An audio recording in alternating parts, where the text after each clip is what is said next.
ചുങ്കത്തറയിലെ ഭീഷണി പ്രസംഗത്തിൽ PV. അൻവറിനെതിരെ case CPIM നേതൃത്വം നൽകിയ പരാതിയിലാണ് എടക്കര പോലീസ് കേസെടുത്തത്. തന്നെയും യു.ഡി.എഫ് പ്രവർത്തകരെയും ആക്രമിക്കാൻ ശ്രമിച്ചാൽ വീട്ടിൽ കയറി തലയടിച്ച് പൊട്ടിക്കുമെന്നായിരുന്നു പി.വി. അൻവറിന്റെ പ്രസംഗം. അനൽക സേതുണ്ട്. അനൽക, ആക്രമിക്കാനായി മദ്യവും മയക്കുമരുന്നും കൊടുത്ത് പ്രവർത്തകരെ വിടുന്ന സിപിഎം നേതാക്കൾക്കുള്ള സൂചന എന്ന രീതിയിലായിരുന്നു തന്നെയും യു.ഡി.എഫ് പ്രവർത്തകരെയും ആക്രമിക്കാൻ ശ്രമിച്ചാൽ വീട്ടിൽ കയറി തലയടിച്ച് പൊട്ടിക്കുമെന്ന പി.വി. അൻവറിന്റെ പ്രസംഗം ഉണ്ടായത് ചുങ്കത്തറയിലെ യു.ഡി.എഫ് പൊതുയോഗത്തിൽ. ഇപ്പോൾ കേസെടുത്തിരിക്കുന്നു.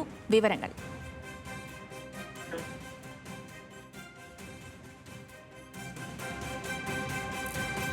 ഭീഷണി പ്രസംഗവുമായി രംഗത്തെത്തിയത് ഈ ചുങ്കത്തറയിൽ നടന്ന പൊതുയോഗത്തിലായിരുന്നു സിപിഎമ്മിനെതിരെ ഇത്തരത്തിലൊരു ഭീഷണി അദ്ദേഹം മുഴക്കിയത്. സിപിഎം പ്രവർത്തകരെ മദ്യം കൊടുത്ത് വിട്ട നേതാക്കന്മാരുടെ ചെറിയ അഭ്യർത്ഥനയാണിതും. തന്നെയും യു.ഡി.എഫ് പ്രവർത്തകരെയും ആക്രമിക്കാൻ ശ്രമിച്ചാൽ വീട്ടിൽ കയറി അടിച്ച് തല പൊട്ടിക്കുമെന്നും ഒളിച്ചു നിന്ന് രാഷ്ട്രീയ പ്രവർത്തനം നടത്താനല്ല പറഞ്ഞ് താൻ മുന്നിൽ നിന്ന് പ്രവർത്തിക്കാൻ തന്നെയാണ് പഠിച്ചിട്ടുള്ളത് എന്നൊരു ഭീഷണി പ്രസംഗമായിരുന്നു അന്ന് ചുങ്കത്തറയിൽ വെച്ച് പി.വി. അൻവർ നടത്തിയത്.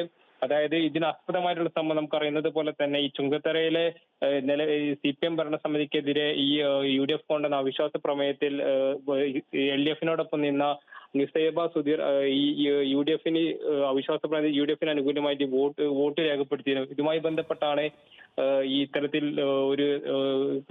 ഇത്തരം രാഷ്ട്രീയ സാഹചര്യത്തിലേക്ക് മാറുന്ന ഒരു അവസ്ഥയുണ്ടായത്. തുടർന്ന് നിസൈബ സുധീറിനെയും അതോടൊപ്പം തന്നെ ഭർത്താവ് സുധീർ പുന്നപ്പാലയ്ക്കെതിരെയും സിപിഎം നേതാക്കളുടെ ഭീഷണി ഉണ്ടായിരുന്നു. അദ്ദേഹത്തിന്റെ ഉടമസ്ഥതയിലെ ജനസേവാ കേന്ദ്രം ആക്രമിക്കപ്പെടുന്ന ഒരു സ്ഥിതി ഉണ്ടായിരുന്നു. ഇതിന്റെ അടിസ്ഥാനത്തിലായിരുന്നു പി.വി. അൻവർ ഈ 4 ദിവസം മുമ്പ് ചുങ്കത്തറയിൽ നടന്ന പൊതുയോഗത്തിൽ ഇത്തരത്തിലൊരു ഭീഷണി മുഴക്കിയിരിക്കുന്നത്. ഇതുമായി ബന്ധപ്പെട്ടാണ് നിലവിൽ എടക്കര പോലീസ് കേസെടുത്തിരിക്കുന്നത്. സിപിഎം നേതൃത്വം നൽകിയ പരാതിയിൽ കേസെടുത്തിരിക്കുന്നത്. അതോടൊപ്പം തന്നെ മറ്റൊരു കാര്യം, ഈ കൂറുമാറിയ പഞ്ചായത്ത് അംഗം നുസൈബയുടെ ഭർത്താവ് സുധീർ പുന്നപ്പാലെ ഭീഷണിപ്പെടുത്തിയതിന് സിപിഎം ഏരിയ സെക്രട്ടറി ടി രവീന്ദ്രനെതിരെയും എടക്കര പോലീസ് കേസെടുത്തിട്ടുണ്ട്.